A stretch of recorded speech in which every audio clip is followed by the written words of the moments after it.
नमस्कार, मैं कादम्बिनी शर्मा हूं आपके साथ। राष्ट्रपति ट्रंप और उनके प्रशासन के जो लोग हैं, उनके तरफ से हर रोज कई दावे, कई बयान ईरान को लेकर आते हैं। अधिकतर में वो ये बताते हैं कि किस तरह से ईरान जो है वो पूरी तरह से खत्म हो चुका है, कोलैप्स कर चुका है, किस तरह से उसकी नेवी खत्म हो चुकी है, उसके जो जहाज हैं वो समुद्र के नीचे हैं, किस तरह से उनके लड़ाकू विमान पूरी तरह से खत्म हो चुके हैं और ईरान के आसमान पर अमेरिकी एयरफोर्स का दबदबा है, किस तरह से वो जो मिसाइल लॉन्चिंग सिस्टम्स हैं वो पूरी तरह से बर्बाद हो चुके हैं। ये सब कुछ रोज़ या तो सोशल मीडिया पोस्ट के ज़रिए या प्रेस कॉन्फ्रेंस के ज़रिए या जो भी स्पीचेस वगैरह राष्ट्रपति ट्रंप देते हैं या उनके अधिकारी देते हैं, खासकर अगर आप देखें तो युद्ध मंत्री जो हैं पीट हेगसेथ वो, या फिर विदेश मंत्री मार्को रूबियो, या फिर उपराष्ट्रपति कई बार वो भी इस युद्ध के बारे में बातें करते हैं। राष्ट्रपति ट्रंप ने यह भी बार बार कहा है कि किस तरह से अगर अमेरिका चाहे तो उसकी सेना इतनी शक्तिशाली है कि कुछ ही मिनटों में ईरान को वो मटिया मेट कर सकते हैं, एक पूरी सभ्यता को वो खत्म कर सकते हैं। लेकिन अब जो खबर आ रही है वो चौंकाने वाली है। अगर ये सच है तो अमेरिकी प्रशासन के अंदर ईरान को लेकर, ईरान में जो कुछ अमेरिकी सेना कर रही है या कर चुकी है या जितनी जीत जैसा बताते हैं कि हासिल हुआ है, उसको लेकर कई सवाल हैं, उसको लेकर दरार है। द एटलांटिक है वहां पर, जिसने सूत्रों के जरिए ये खबर छापी है कि अमेरिकी उपराष्ट्रपति जेडी वांस इस बात से चिंतित हैं कि साफ जानकारी ईरान युद्ध को लेकर पेंटागन यानी कि उनका रक्षा मंत्रालय राष्ट्रपति ट्रंप को नहीं बता रहा है या सही तस्वीर उनके सामने पेश नहीं की जा रही है। द एटलांटिक ने जो लिखा है उसके मुताबिक, उसने सूत्रों के हवाले से लिखा है, उसके मुताबिक युद्ध मंत्री पीट हेगसेथ और सेना प्रमुख जनरल डैन केन ने राष्ट्रपति को ये लगातार बताया है कि ईरान को इतना ज़्यादा नुकसान हुआ है कि उसकी भरपाई नहीं हो सकती और वहाँ पर अमेरिकी सेना जो है वो पूरी तरह से कंट्रोल में है। ये सभी चीज़ें उन्होंने लगातार बताई हैं, पब्लिक में भी ये चीज़ें उन्होंने बोली हैं। लेकिन उपराष्ट्रपति जेडी वांस को इस पर शक है। ये इस बात से साबित होता है कि जो ये क्लोज डोर बैठकें हुई हैं उनमें जेडी वांस ने कई सवाल पूछे हैं, बहुत टू द पॉइंट, पॉइंटेड सवाल पूछे हैं। एक एक चीज़ की गहराई तक वो जाकर जानना चाहते हैं कि क्या हो रहा है, किस प्रकार से कितना हथियार, कितना असलहा अवेलेबल है अभी अमेरिका के पास, कितना कुछ ईरान का ख़त्म किया गया है। इसको बहुत बारीकी से समझने के लिए वो इन बैठकों में सवाल पूछ रहे हैं। तो ये जो सवाल हैं उनके जवाब उनको साफ तौर पर चाहिए। ये सूत्रों के हवाले से द एटलांटिक ने रिपोर्ट किया है। चिंता क्या है? सबसे बड़ी चिंता ये है कि अमेरिका के पास हथियारों का जो जखीरा है, जिसके बारे में हम हमेशा से सुनते आए, वो कम हो रहा है या काफ़ी कम हो चुका है। इनफैक्ट कुछ रिपोर्ट्स तो ये भी कहती हैं कि इतना कम हो चुका है ये जो पूरा स्टोर है असलहे का अमेरिका के पास कि अगर कल को कोई समस्या होती है, कोई युद्ध होता है, चाहे वो यूक्रेन के मसले पर हो या फिर ताइवान के मसले पर हो, मतलब कुल मिलाकर चीन, रूस और नॉर्थ कोरिया के मामले में अगर ऐसा होता है तो अमेरिका के पास हथियारों की कमी हो जाएगी। जेडी वांस ये रिपोर्ट कहती है कि वो ये शक कर रहे हैं कि ऐसा हो चुका है, मिसाइल या बाकी जो हथियार हैं उनकी कमी हो चुकी है और पेंटागन सच्ची तस्वीर नहीं बता रहा है। लेकिन क्योंकि वहां पर उनको उन्हीं अधिकारियों के साथ काम करना है, इसलिए वो ये किसी पर आरोप नहीं लगा रहे हैं कि उन्होंने सच्ची तस्वीर नहीं दी है, लेकिन सवाल पर सवाल पूछे जा रहे हैं और जिसके कारण सूत्रों के ये जरिए इसने रिपोर्ट छापी है। तो जो सवाल हैं वो पूरी टीम से वो पूछ रहे हैं, एक या दो व्यक्ति से, यानी सिर्फ रक्षा मंत्री से या फिर सेना प्रमुख से ये सवाल नहीं पूछा जा रहा है। सवाल जो पूछे जा रहे हैं वो पूरी नेशनल सिक्योरिटी टीम जो है उनसे पूछे जा रहे हैं और साफ साफ इसका जवाब जेडी वांस मांग रहे हैं। इस रिपोर्ट ने ये बताया है कि उन्होंने ट्रंप प्रशासन में कई अधिकारियों से बात की है, उन्होंने जेडी वांस के करीबी जो लोग हैं उनसे बात की है, और जो ये लोग हैं उनका ये मानना है कि युद्ध मंत्री पीट हेग्सेथ युद्ध की इतनी बेहतरीन तस्वीर पेश कर रहे हैं, अपनी जीत की इतना साफ खाका वो खींच रहे हैं कि अमेरिका जीत रहा है, अमेरिका सब कुछ सही कर रहा है, अमेरिका के पास सब कुछ है, कि इतनी ज़्यादा परफेक्ट तस्वीर है वो कि ये लगने लगा है कि बस वो वही कह रहे हैं जो असल में राष्ट्रपति ट्रंप सुनना चाहते हैं। ये अपने आप में चिंता का विषय है। कुछ अधिकारी और ये बहुत ध्यान से सुनिएगा, बहुत इंटरेस्टिंग ये फैक्ट है। कुछ अधिकारी ये कह रहे हैं कि पीट हेग्सेथ पहले टेलीविजन में एंकर थे।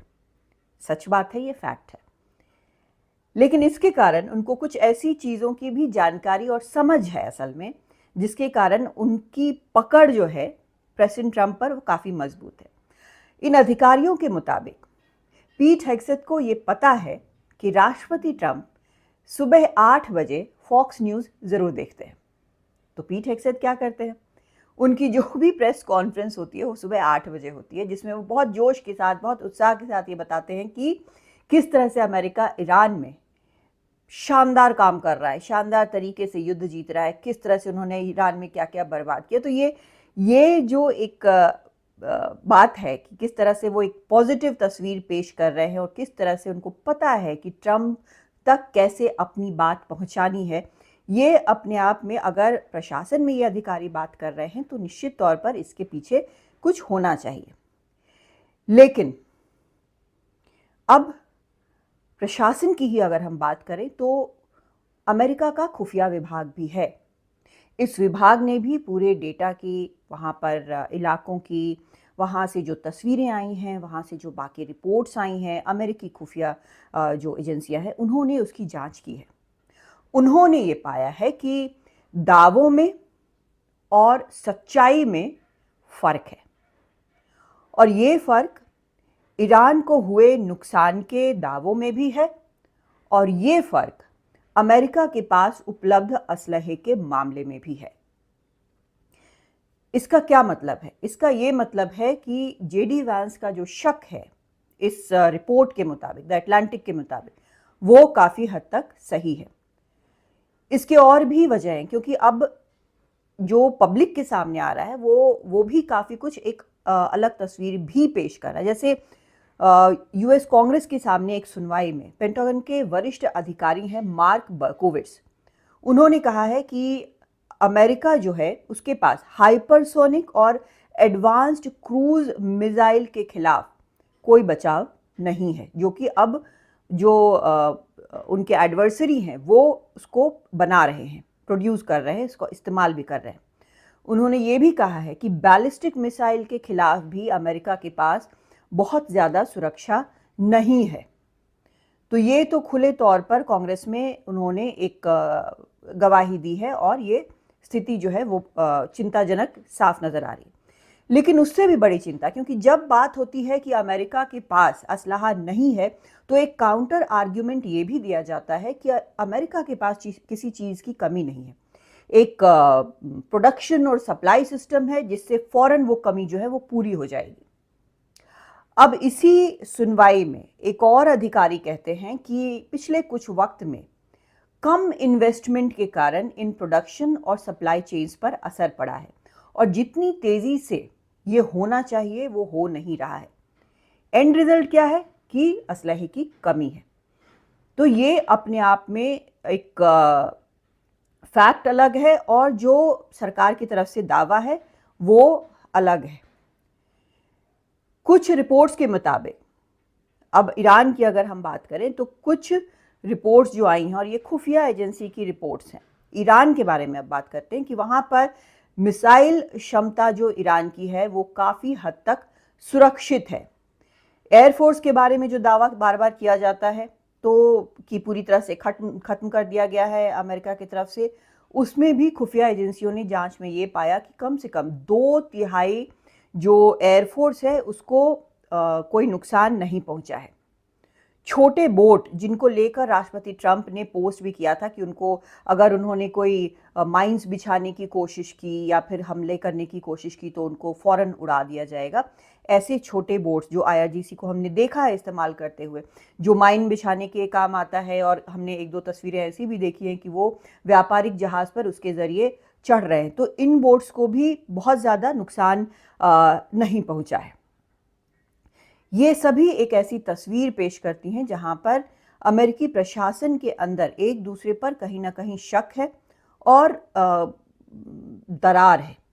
लेकिन द अटलांटिक की इस खबर के पहले भी ये खबर आई थी कि centre for strategic and international studies ने ये कहा था कि डेटा ये बताता है कि अमेरिका के आधे से ज़्यादा गोला बारूद ईरान युद्ध में ख़त्म हो चुका है और ये एक कठिन सिचुएशन है।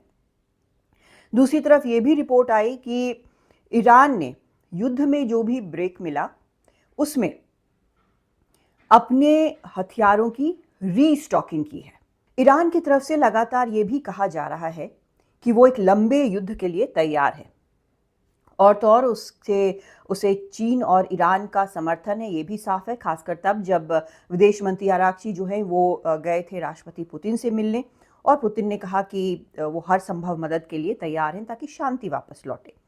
लेकिन सवाल ये उठता है कि आखिर जेडी वांस ही वो व्यक्ति क्यों हैं जिनको इन सब चीज़ों से समस्या हो रही है, जो सवाल उठा रहे हैं, ये बड़ा सवाल है। और ये सवाल जो है वो रणनीतिक से ज़्यादा पॉलिटिकल है। असल में ये भी खबर आई थी कि जेडी वांस जो है वो इस युद्ध के शुरू होने के ही खिलाफ थे। युद्ध के बारे में जब बैठक हुई थी, पहली बार जब फैसला लिया गया था, तो वो देश के बाहर थे, और जब वो अगली बैठक में आए तो उन्होंने साफ तौर पर ये कहा कि ये हमला नहीं करना चाहिए ईरान पर, इसका अच्छा नतीजा नहीं होगा।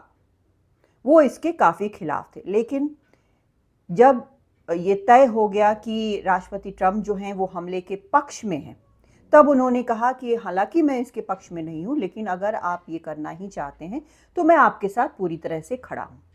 लेकिन इस युद्ध के लिए सबसे ज़्यादा जोश में, सबसे ज़्यादा उत्साहित कौन था? ये थे युद्ध मंत्री पीट हेग्सेथ। लेकिन अब समस्या जो है और सवाल जो हैं सबसे ज़्यादा किसके हैं? वो जेडी वांस के हैं। और उसकी राजनीतिक वजह यह है कि जेडी वांस अगला राष्ट्रपति चुनाव लड़ना चाहते हैं, और शायद उनको ये लगता है कि अगर ईरान युद्ध के नतीजे लोक लुभावन नहीं हुए तो उनके दावे पर असर पड़ सकता है। अभी तक जो हालात नजर आ रहे हैं तो कोई भी सम्मानजनक तरीका अमेरिका को नहीं मिल रहा है कि वो इस युद्ध से निकले। जो लक्ष्य थे उसमें से कुछ भी पूरा नहीं हुआ है, और जो नहीं था, जो उम्मीद नहीं थी, ईरान वो कर गुजरा है, यानी कि स्ट्रेट ऑफ हॉर्मुज उसने बंद कर रखा है, जिससे पूरी दुनिया जो है वो परेशान हो रही है और दबाव लगातार बढ़ता जा रहा है। मिसाइल के हालात मैंने आपको बता दिए कि जो दावे हैं अमेरिका के उसके खिलाफ खुद उनकी खुफिया एजेंसी क्या बता रही है, जो एयरफोर्स है खुद उनकी खुफिया एजेंसी क्या बता रही है, जो छोटे बोट्स हैं उनके बारे में खुद अमेरिकी खुफिया एजेंसीज क्या बता रही हैं। तो लक्ष्य जो थे, और परमाणु पर ईरान बात करने पर तैयार नहीं है, फिलहाल जो ताज़ा प्रस्ताव उसने भेजा है वो यही है, और इस पर अभी भी राष्ट्रपति ट्रंप को एक फैसला लेना है कि क्या इस फ्रेमवर्क में वो बात करेंगे, नहीं करेंगे। लेकिन इस सब के बीच जेडी वांस की चिंताएं बढ़ती जा रही हैं, क्योंकि उनको अगला चुनाव लड़ना है, और अगर ईरान में लक्ष्य नहीं मिल पाने के कारण वो चुनाव में जाते हैं तो क्या बोलेंगे। दूसरी चीज ये भी है कि अब तक उनका जो स्टैंड रहा है, ठीक राष्ट्रपति ट्रंप की तरह, कि वो एक अनएंडिंग वॉर अमेरिका के लिए नहीं चाहते हैं। ये उन्होंने बार बार कहा है। अब राष्ट्रपति ट्रंप को क्योंकि अगला चुनाव तो लड़ना नहीं है, क्योंकि इसकी संविधान इजाजत अमेरिकी संविधान नहीं देता है। दूसरी तरफ वो ये भी दावा करते हैं कि उन्होंने 8 युद्ध रुकवाए हैं, लेकिन वेनेजुएला में उनका ऑपरेशन दुनिया भर ने देखा। हालांकि उसको अमेरिका की एक तरह से बड़ी जीत बताई गई कि बिल्कुल क्लीन कट ऑपरेशन हुआ, उसमें कोई समस्या नहीं हुई अमेरिका को और फायदा हुआ। लेकिन ईरान तो उलझ गया, हर दिन ये और उलझता जा रहा है और उससे निकलने का रास्ता अमेरिका को नहीं मिल रहा है। तो इसी तरह ये सभी चीज़ें जेडी वांस को कहीं ना कहीं ये लगता है कि असर करेंगी उनके आगे के राजनीतिक करियर पर, प्रेसिडेंट के पोस्ट पर। और उनके पास काफ़ी वक्त है, वो 2 टर्म अगर वो चुने जाते हैं तो फिर अगले टर्म के लिए भी लड़ सकते हैं। लेकिन अगर हालात ऐसे ही चलते रहे तो उनके लिए आगे मुश्किल हो सकती है। उन पर सवाल उठ सकते हैं कि वो तो युद्ध के खिलाफ थे, उन पर ये सवाल उठ सकते हैं कि ईरान युद्ध में आखिर इन्होंने क्या किया। तो ये सभी चीज़ें जो है उनको कहीं ना कहीं परेशान कर रही हैं, इसीलिए वो सवाल उठा रहे हैं। और सवाल सिर्फ भले ही वो उठाते नजर आ रहे हों इस रिपोर्ट, द अटलांटिक की रिपोर्ट के मुताबिक, लेकिन प्रशासन में और रिपोर्ट्स के मुताबिक और भी लोग हैं जिनके मन में कई सवाल इस पूरे युद्ध को लेकर है। नमस्कार।